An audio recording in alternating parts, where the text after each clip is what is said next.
Have you ever wondered where faith stands in our modern world? Is it truly absent, or has it simply transformed into something unrecognizable? Today, we'll dive deep into this thought-provoking question, uncovering hidden truths about faith, humanity, and the presence of the divine in unexpected places. Let's explore together.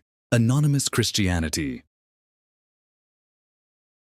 I find it difficult to imagine that a sincere, militant, communist atheist possesses not one shred of authentically theist faith, just as Paul believed that the Athenians were very religious, and told them so. Acts 17:22. I do not believe in the absence of religion from the working-class world, although I do believe in its having fallen away from the church. Wherever there is some sense of justice, truth, and above all, genuine brotherhood, there is God too. Anonymous religion can take hidden forms. Wherever, despite complete rejection of the church and even moral degradation, sincerely objective values are accepted to the point where people are prepared to fight for them. There is a latent but genuinely religious life. God has many names. The fathers of the church even called him the one with many names. We would indeed be guilty of injustice were we to say that the working classes are without any spark of authentic, religious sense when, on the other hand, we make every effort to look for genuine religious elements in the pre-Christian pagan world, and in fact, find them there. In the words of the Acts of the Apostles, God does not leave himself without witness. His grace seeks out all men. I have no need to enlarge on the doctrine of fides implicita, in the sense of anonymous faith, here, despite its importance. But the truth of this doctrine seems to me to provide one of the clearest lines of guidance in the orientation of our apostolate. This apostolate among the workers outside the church is therefore the task of bringing pagans to explicit faith, that is to say, of bringing Christ to them. It is the task of igniting the smoldering element of anonymous religion in them from the inside, with the redeeming appearance of Christ.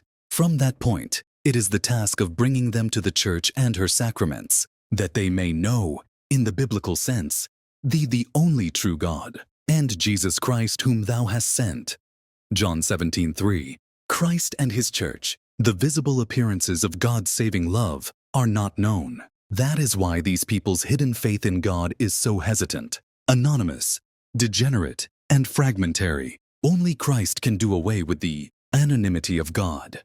The saving fact of the redeeming Christ, continued in the sacramental church, is the Christian revelation, which expresses the distinctively Christian, religious aspect of salvation within the generally supernatural, preparatory revelation of the God of salvation that is vaguely perceived by all men. The problem of de-Christianization should be understood in the strictly etymological sense of the word, that is, as a falling away from Christ, with the result that man's theist, anonymously supernatural, faith in the God of salvation is weakened and almost disappears behind life itself. In life, it nonetheless frequently betrays its presence in an uncomprehended and mutilated form. This anonymous faith in God can be purified in the light of the fact of Christ and perfected so that it becomes an explicit and consistent confession of faith in God. The terrible floods in the Netherlands in 1953 called forth a very deep sense of the brotherhood and togetherness of man, as well as great generosity throughout the world. This was living proof not only that human sentiment was still noble, but also, at a deeper level, that many people were conscious of an anonymously religious feeling of brotherhood in which men's hands were extended to God's grace. The Christian faith will give the true content to the clarified, religious sense of loving brotherhood, togetherness, and justice. The deepest meaning of the apostolate is always an admirabile commercium, a wonderful interchange. The church as the people of God is a community of faith and love, which looks forward in expectation to the parousia. It is a community of grace, and this grace is, by its very nature, expansive and apostolic. A grace directed towards others, a fraternal grace. In connection with the article of faith that refers to the Holy, Catholic, and Apostolic Church, Aquinas made a striking allusion to the missionary and radiating, apostolic character of the most intimate and personal grace. Everyone who is himself addressed by God in grace must be at the service of his neighbor. Grace simply cannot be regarded as the private property of practicing Christians. There still remains a large tract of missionary territory to be Christianized in the depths of every Christian. And the Pentecostal fire of the church smolders in the heart of every pagan. The framework of our apostolate is therefore, what you worship as unknown, this I proclaim to you.